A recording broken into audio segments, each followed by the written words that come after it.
დღეს გვაქვს რეჟიმის წესები და ივანიშვილის სამართალი და ამ სამართლის პირობებში, ამ წესების პირობებში არანაირი არჩევნები არ არსებობს. ამიტომ ვცხადებთ ჩვენ ბოიკოტს პირველ რიგში. იმ ტყუილს, რომელიც 4 ოქტომბერს არის დაგეგმილი. ეს არის ტყუილი, ეს არის ფარსი.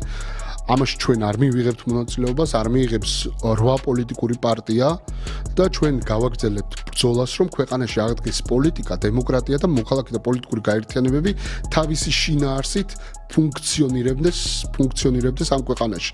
დღეს ეს არის წარმოუდგენელი. ვინცაც უნდა რომ ივანიშვილის ლეგვის ფოთოლი იყოს, რა თქმა უნდა არჩევანი მათი გასაკეთებელია. ვიღაცას უნდა რომ იყოს ლეგვის ფოთოლი.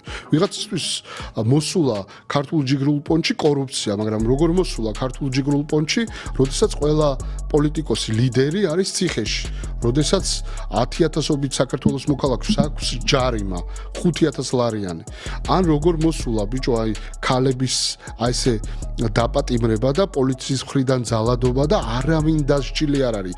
ჟურნალისტები პირდაპირ ეთერში სცემეს და არავინ დასჯილი არ არის და პირიქით ყაველაშვილმა აი ამ რაღაცა გნომმა დააჯილდოვა თავარი მოძალადეები გმირებად წარმოვაჩინეს ხარება და მისი ბანდა